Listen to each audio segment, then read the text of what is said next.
پاکستان کے خوبصورت مگر پراسرار پہاڑی مقام کی ہے۔ ایک ایسا مقام جہاں آج بھی لوگ جانا تو چاہتے ہیں مگر ایک مخصوص کمرے میں ٹھہرنے کی ہمت نہیں کرتے۔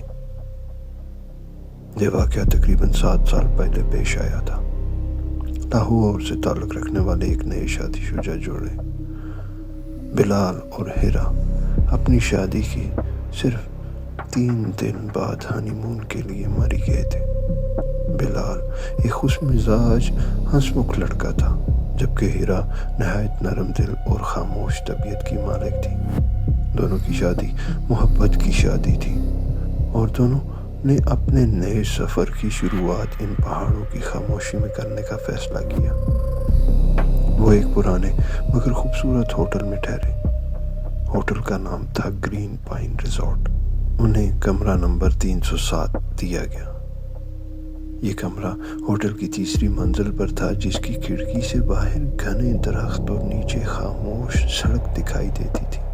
پہلی رات سب کچھ بالکل ٹھیک تھا مگر دوسری رات تقریباً 2 بجے بلال کی آنکھ اچانک کھل گئی۔ اسے ایسا محسوس ہوا جیسے کمرے میں کوئی اور بھی موجود ہو۔ ہوا بند تھی مگر پردے ہل رہے تھے۔ اس نے خود کو سمجھایا کہ شاید وہم ہے مگر پھر باتھ روم کے اندر سے پانی کے ٹپکنے کی آوازیں آنے لگی۔ ٹپ ٹپ ٹپ۔ حالانکہ اس نے خود نل بند کیا تھا۔ بلال آہستہ آہستہ اٹھا اور باتھ روم کی طرف بڑھا۔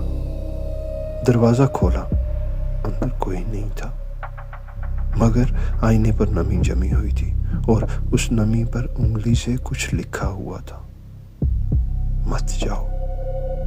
بلال کا دل زور زور سے دھڑکنے لگا۔ اس نے فوراً پیچھے مڑ کر دیکھا تو ہیرا بستر پر بیٹھی ہوئی تھی مگر اس کی آنکھیں کھلی تھی۔ وہ بلال کو نہیں بلکہ بلال کے پیچھے کسی اور چیز کو دیکھ رہی تھی۔ بلال نے گھبرا کر پیچھے دیکھا مگر وہاں کوئی نہیں تھا۔ اگلی صبح ہیرا بالکل خاموش تھی۔ اس نے بلال کو بتایا کہ رات کو جب وہ سو رہی تھی تو اسے محسوس ہوا کہ کوئی اس کے بالوں کو آہستہ آہستہ چھو رہا ہے اور اس کے کان کے قریب آ کر دھیمی آواز میں کہہ رہا ہے، یہ ہمارا کمرہ ہے۔ بلال نے اسے تسلی دی مگر اس کے اپنے دل میں بھی خوف بیٹھ چکا تھا۔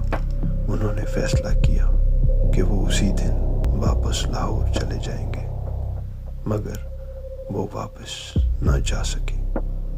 اس رات ہوٹل کے عملے نے ایک زوردار آواز سنی جیسے کچھ نیچے گرا ہو۔ جب وہ لوگ بھاگ کر نیچے پہنچے تو بلال اور ہیرا دونوں ہوٹل کے سامنے زمین پر پڑے تھے۔ ان کے چہروں پر عجیب سا خوف جمع ہوا تھا جیسے انہوں نے مرنے سے پہلے کچھ ایسا دیکھا ہو جو انسان کو نہیں دیکھنا چاہیے۔ پولیس آئی، تحقیقات ہوئی مگر یہ کبھی معلوم نہ ہو سکا کہ وہ خود کودے تھے یا کسی نے انہیں دھکا دیا تھا۔ اس واقعے کے بعد کمرہ نمبر 307 کو بند کر دیا گیا مگر چند سال بعد ہوٹل کے نئے مالک نے اسے دوبارہ کھول دیا۔ پہلے مہمان جو اس کمرے میں ٹھہرے وہ صرف 1 رات ہی رک سکے۔ انہوں نے بتایا کہ رات کو انہیں کمرے میں کسی کے چلنے کی آوازیں سنائی دیتی رہیں اور آئینے میں انہیں اپنے پیچھے ایک جوڑا کھڑا نظر آیا مگر جب وہ مڑ کر دیکھتے تو وہاں کوئی نہ ہوتا۔ ایک خاتون نے بتایا کہ رات کو کسی نے اس کے کان میں آ کر کہا، یہ ہمارا ہنی مون ہے، تم یہاں کیوں ہو؟ ایک اور شخص نے قسم کھا کر کہا کہ اس نے ایک لڑکی کو سفید لباس میں کھڑکی کے پاس کھڑے دیکھا جو آہستہ آہستہ مڑ کر اسے دیکھ رہی تھی۔ اس کی آنکھیں بالکل خالی تھی جیسے اس میں روح نہ ہو۔ آج بھی ہوٹل کا عملہ اس کمرے میں اکیلے نہیں جاتا۔ صفائی کرنے والا لڑکا ہمیشہ کہتا ہے کہ جب وہ کمرے میں داخل ہوتا ہے تو اسے محسوس ہوتا ہے جیسے کوئی اس کے پیچھے کھڑا ہے، اور جب وہ مڑتا ہے تو آئینے میں ایک جوڑا نظر آتا ہے۔ آج بھی کہتے ہیں اگر آپ مری کے اس ہوٹل میں جائیں اور کمرہ نمبر 307 کا دروازہ آہستہ سے کھولیں تو آپ کو کمرہ خالی نظر آئے گا، مگر آپ اکیلے نہیں ہوں گے، کیونکہ کچھ ہنی مون کبھی ختم نہیں ہوتے اور کچھ روم